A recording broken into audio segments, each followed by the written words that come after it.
Hello everyone, my name is Peppo and welcome back to my channel.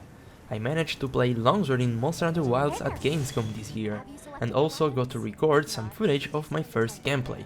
I'm so excited to bring you guys this video, where I'm just going to tell you my first impressions about the game, with a strong focus on the Longsword of course. There were two different builds available to try. One was a single player story quest with cutscenes which I wasn't allowed to capture, and a multiplayer quest where you could fight 4 different monsters with up to 4 hunters. In my case, I went solo, but I could SOS and get to play with 3 AI controlled hunters similar to the follower system of Sunbreak. But let's jump straight into the gameplay. The first thing I want to say is that Longsword feels very different in Monster Hunter Wilds. Although there are still all the attacks introduced in 5th generation, like Helmbreaker, Force Slash, Yespir Slash, etc., the way you chain them using different combos mixed with some new attacks they added, make this Longsword very unique and different from the one we were used to play in both World Iceborne and Rise Sunbreak. It felt really refreshing.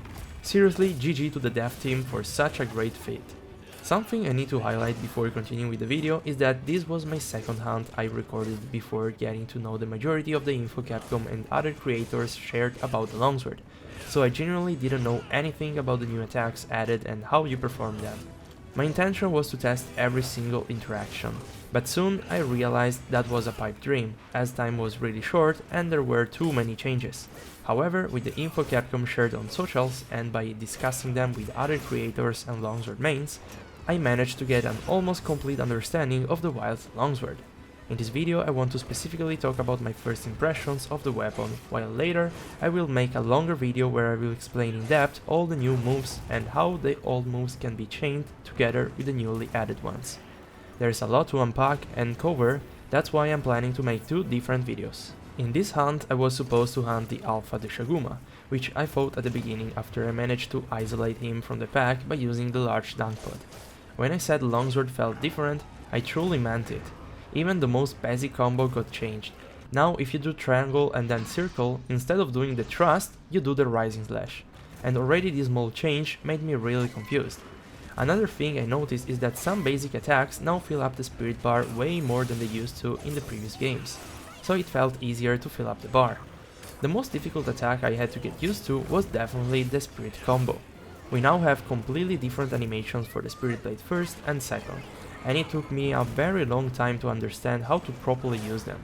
You can now direct these attacks forward, backwards, on the right or the left, and it's really not easy to do that at the beginning.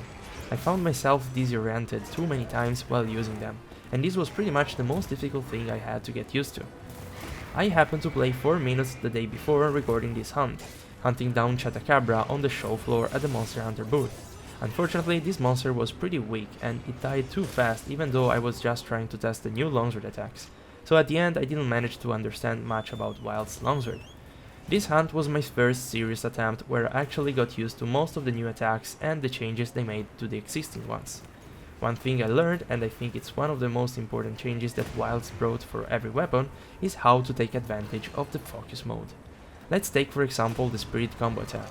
It may happen that after the Spirit Blade 3rd you end up in a weird position, where the monster is behind you, and thus using the Spirit Round Slash will result in a miss.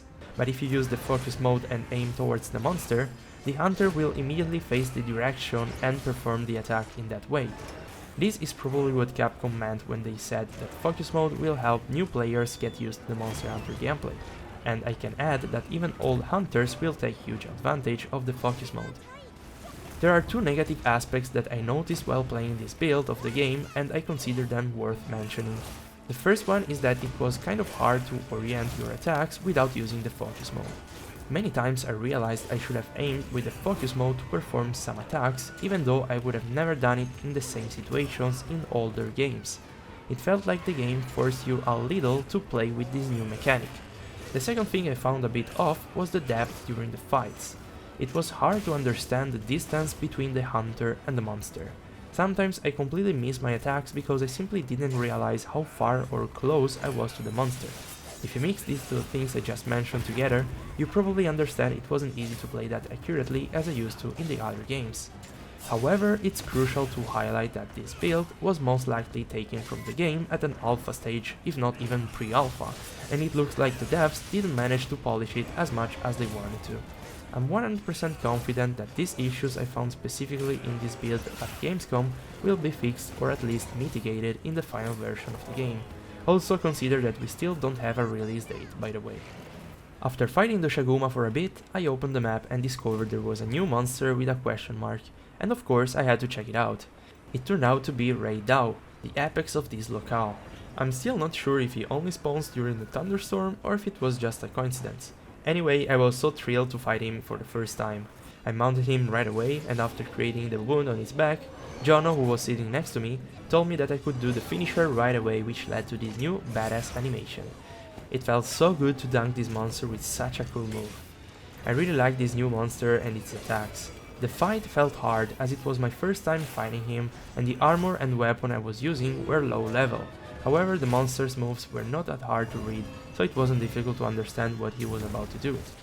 Some attacks reminded me of Astalos, others from Espinas and Diablo specifically when using the tail. I'm definitely looking forward to fighting him again when the game is released. The new follow-up attack after the Helmbreaker looks very strong, and it also feels amazing. You want to press R2 after doing the Helmbreaker with Red Cage to perform the Spirit Release Slash. That's the name of this new attack.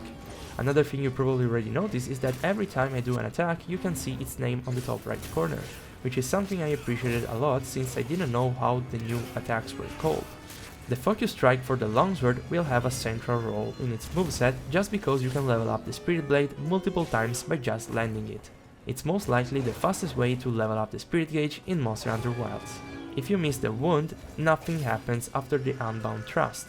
But if you do hit it, there is this automatic follow-up which levels up the gauge depending on how many wounds you popped. The highest damage combo I managed to pull off was Helmbreaker followed by Spirit Release and then Focus Strike to get my level back to red. And repeat. I didn't focus too much on the new attacks you do in Red Cage, so I'll just tell you that once you get to Red Cage, if you press Triangle instead of doing the regular overhead slash, you will instead perform this new attack called Crimson Slash.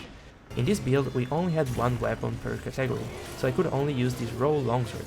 I don't have any idea how powerful the element will be on longsword in Monster Hunter Wilds. If they will put proper elemental motion values on the Spirit Release Slash and the Crimson Slashes, I'm pretty sure elemental longsword will be something interesting to play with. Well, so far these were my first impressions about the new 6th gen longsword in Monster Hunter Wilds. I do have some restrictions about the amount of footage I can show, so I need to stop the video here, otherwise I won't be able to publish the next one. I hope you guys understand. Make sure to subscribe to my channel if you haven't done so yet, and see you in the next video. Take care, bye!